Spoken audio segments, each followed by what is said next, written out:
Seré curiosa, señor consejero, ¿de qué se ríe? ¿De quitarse la máscara y demostrar que nunca fue un árbitro electoral, sino un jugador de la oposición? ¿De trabajar para la derecha conservadora? Ustedes son tan duros con nuestra gente, pero ¿por qué son tan serviles con los nuestros? ¿De qué se ríe, señor Lorenzo? ¿De llevarse 9 millones de pesos? ¿De robar el dinero del pueblo? ¿De violar la Constitución? Ustedes son duros con nuestra gente. ¿Por qué con otros son tan serviles?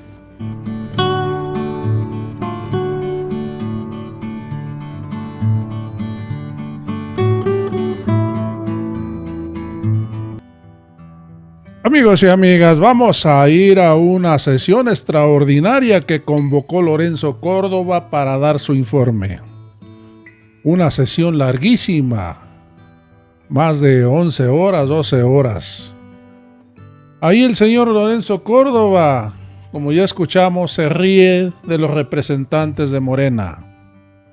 Amigos y amigas, y lo increíble de todo esto es que para dar su informe se gasta 11 millones de pesos, así como lo están escuchando.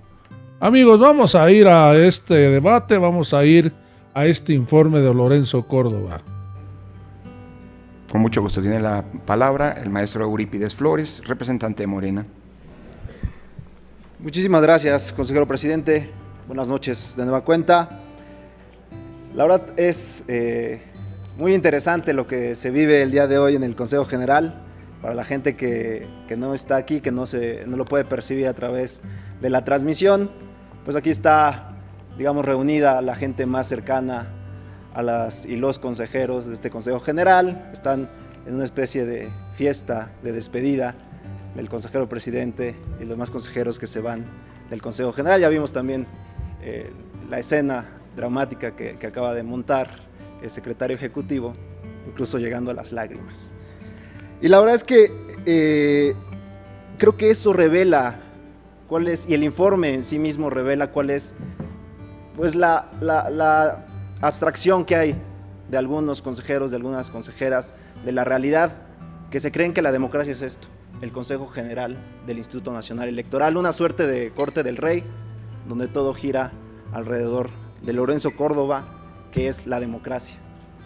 El informe no consigna lo verdaderamente importante de lo que ha sucedido desde el 2014 hasta la fecha, la lucha del pueblo de México por transformar la vida pública, su ánimo y su decisión de transformarla a través de las elecciones, de una y otra vez intentar cambiar las cosas a través del voto.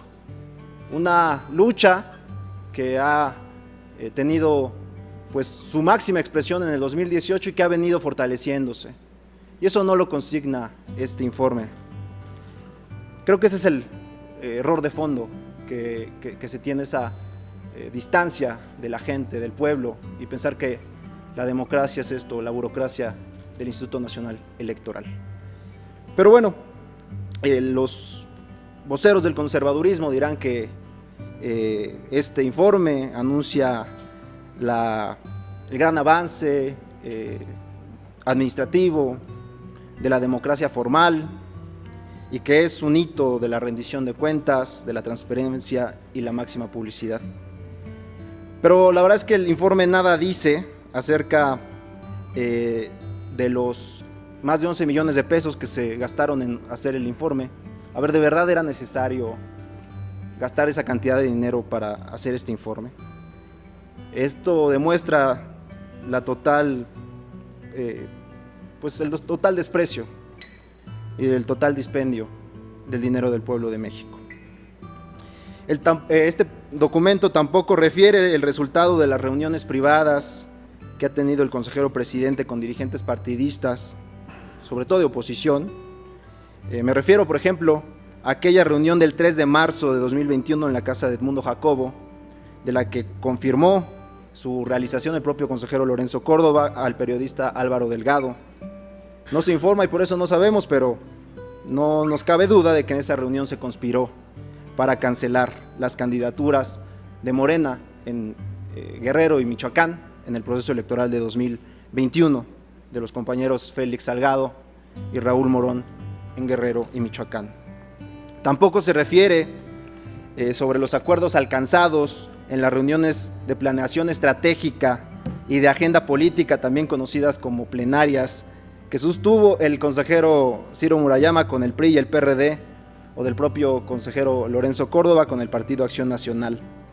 Por lo que toca a sus resultados, sobra decir, en eso sí, que no se anuncia, pero es claro que lograron el bloqueo del Plan A de la reforma electoral constitucional, el cual, como buena muestra de su ánimo, a pesar de que era apoyado por 8 de cada 10 mexicanos, según las propias encuestas del propio Instituto Nacional Electoral, fue bloqueado. Y no es un hecho fortuito, evidentemente, se operaron y se maquinaron estas reuniones de estrategia en las que participó el consejero Lorenzo Córdoba. Menos informa, por supuesto, del gasto de más de 40,000 pesos que recibió por concepto de dote matrimonial.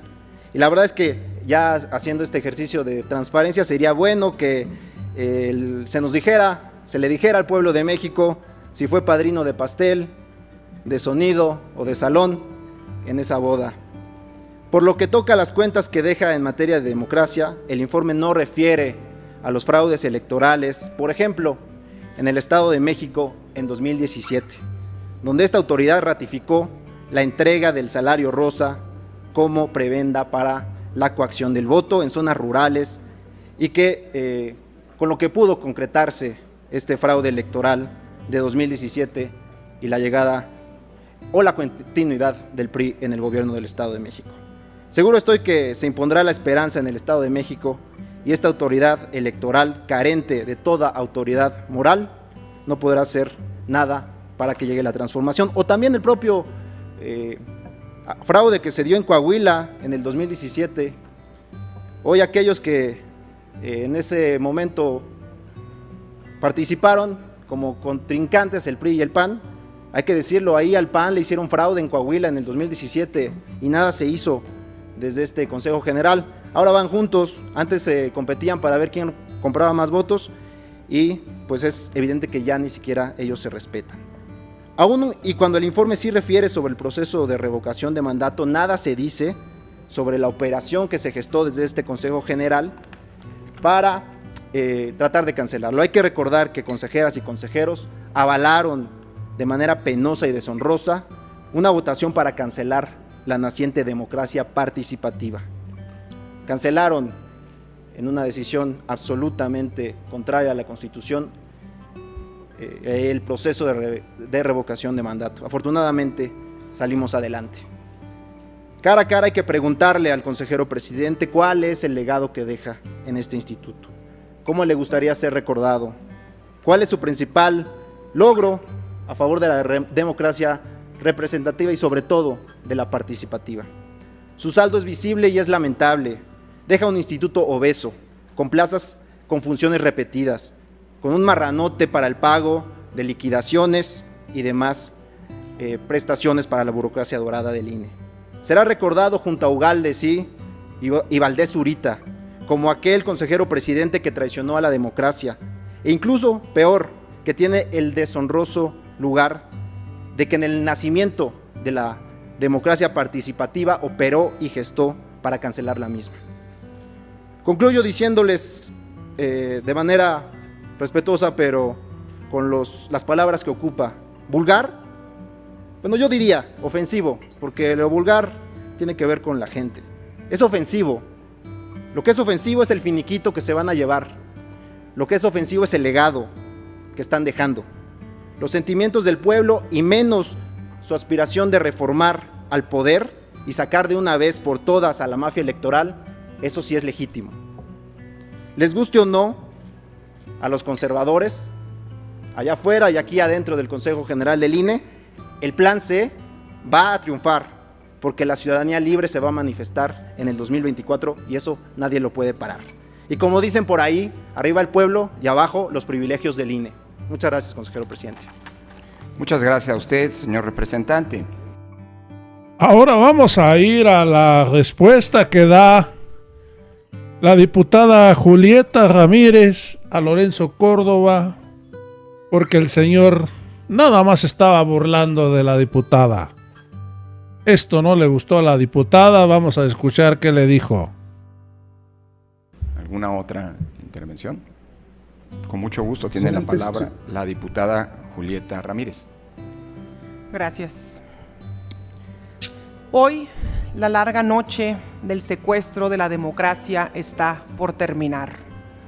Señor Lorenzo Córdoba, su gestión ha quedado manchada por su arrogancia. Y hoy que presenta su informe de gestión, que costó 11 millones de pesos, es buen momento para hacer memoria de lo que ha significado su paso por este instituto. Cuando inició como consejero del entonces CIFE, vio pasar frente a usted la campaña más descarada, la de Enrique Peña Nieto en el 2012. Una campaña caracterizada por el despilfarro y el montaje mediático, con un tope de campaña que excedió 13 veces lo permitido y con las que compraron votos a diestra y siniestra con las tarjetas Monex y las tarjetas Soriana. Y nada de esto lo vio el IFE. Incluso terminaron sancionando a Andrés Manuel López Obrador, pero a Peña ni con el pétalo de una rosa. Y luego entenderíamos por qué. Y lo que mal empieza, mal termina. Y usted comenzó su presidencia pisoteando la Constitución. En el 2014 se coludió con los partidos del mafioso Pacto contra México para que aprobaran la reforma electoral de Peña Nieto y le regalaran unos añitos más en el INE a cambio de cuidarles las espaldas. Si hay algo que reconocerle, señor Lorenzo, es su lealtad a la derecha. Y un año después ya se pavoneaba todopoderoso, intocable, burlándose de una comitiva de representantes de los pueblos originarios que venían simplemente a plantearle la posibilidad de tener un espacio de representación indígena. Y honestamente es imperdonable la mofa que hizo a los padres de los 43 normalistas desaparecidos de Ayotzinapa. En 2017 permitieron el fraude en el Estado de México. Pero por fortuna, en el 2018 el pueblo se hartó y apoyó de manera masiva al Movimiento de Regeneración Nacional que arrasó en las urnas. Y no fue gracias a ustedes. Una vez que llega Morena al gobierno federal, una de las primeras acciones fue instaurar el principio de austeridad republicana en todos los niveles y órganos de gobierno. Y en lugar de ser consecuente con el reclamo y con la realidad del pueblo de México, usted se amparó para mantener sus privilegios. Luego, en las elecciones del 2021, a manera de casi venganza, hicieron todo lo posible por remover candidatos de Morena con el fin de beneficiar a los partidos de la derecha. El árbitro electoral se quitó la máscara por completo, dejó de ser imparcial y se volvió en el árbitro vendido. Buscaron obstruir la participación de más de 60 candidatos a diputados federales de Morena y déjeme decirle que una de esas era yo. Y por motivos absurdos estábamos en el limbo sin saber si íbamos o no a poder salir a hacer campaña o si un día de plano nos iban a quitar la candidatura, todo para favorecer a la oposición. Y eso no es todo, en Guerrero y en Michoacán, ahí sí de plano quitaron las candidaturas de manera ilegal, todo para retrasar la competencia e intentar que perdiéramos. Pero aún así, pese a ustedes, el pueblo nos refrendó su confianza. Luego, señor presidente, usted intentó hacer todo para impedir la consulta popular de juicio a expresidentes. Y después volvió a hacer lo mismo con la consulta popular de revocación de mandato. Tuvo la oportunidad histórica de pasar a la historia como el presidente del INE que organizó de manera digna las primeras consultas populares en la historia del país y prefirió hacer un espantoso papel. Luego vino la reforma electoral que hizo el presidente de la República y ahí sí usted pasó de ser el árbitro que aplicaba la ley chueca a volverse abiertamente un activista opositor. Se montó en una falsa narrativa clásica de la derecha de peligro en México junto con el PAN, con el PRI, con el PRD y con el MC y permitió que el INE se convirtiera en la trinchera de la derecha. Fungió como el vocero de la oposición con el afán de no perder sus privilegios. Y todo lo que ha dicho usted en sus entrevistas y giras sobre el Plan B es mentira. Y como cereza del pastel se va de viaje a Nueva York y a Washington con cargo al presupuesto, por supuesto, para reunirse con la derecha internacional, para reunirse con Luis Almagro, secretario general de la OEA, un hombre conocido por golpista, y para reunirse con organizaciones que han financiado por décadas los golpes blandos en América Latina. Esto lo convierte en uno de ellos, en un traidor. Usted quiere ser como el Juan Guaidó mexicano. Y claro, como usted no pierde ninguna oportunidad, hoy ya en sus últimas decide dar carpetazo y absorber al PRI y a Peña Nieto de haber dado sobornos de Odebrecht y haber recibido. Con estos sobornos se consumó la reforma energética y entregaron el petróleo de México. Sobornos que fueron a parar hasta las manos de Ricardo Anaya y que por ello hoy está prófugo de la justicia. Y hoy también decide darle carpetazo a la operación Zafiro, por la que el PRI desvió recursos públicos para pagar sus campañas en el 2016. Y ahora que saldrá por la puerta de atrás rebosante con sus 9 millones de pesos de finiquito, usted regresará campantemente a la UNAM, que ilegalmente le cuida su silla gracias al amiguismo con las autoridades de nuestra máxima casa de estudios. Es una lástima. Finalmente podría resumir su gestión en 11 años de burlas al pueblo de México. Y por eso le pregunto, parafraseando a Benedetti, que vi en pleno gozo y en plena euforia y en plena risa su rostro simple. Seré curiosa, señor consejero, ¿de qué se ríe? ¿De quitarse la máscara y demostrar que nunca fue un árbitro electoral, sino un jugador de la oposición? ¿De trabajar para la derecha conservadora? Ustedes son tan duros con nuestra gente, pero ¿por qué son tan serviles con los nuestros? ¿De qué se ríe, señor Lorenzo? ¿De llevarse 9 millones de pesos? ¿De robar el dinero del pueblo? ¿De violar la Constitución? Ustedes son duros con nuestra gente. ¿Por qué con otros son tan serviles? Seré curiosa, señor consejero, ¿de qué se ríe? Y como no le deseo mal a nadie y deseo que siga manteniendo esa sonrisa allá en el basurero de la historia. Hasta nunca. Es cuanto. Muchas gracias, diputada. Hasta nunca, le dice la diputada Julieta Ramírez a Lorenzo Córdoba. Amigos y amigas, se termina la oligarquía en el INE con Ciro Murayama, Lorenzo Córdoba y Edmundo Jacobo. Esperemos que los nuevos integrantes del INE, principalmente el presidente, sea una persona demócrata, que de veras vele por la democracia y no vele por los intereses de la oposición como lo hizo Lorenzo Córdoba. Amigos y amigas, me despido de este video. Ya sabes, si te gustó, suscríbete a este canal y nos vemos en el próximo video.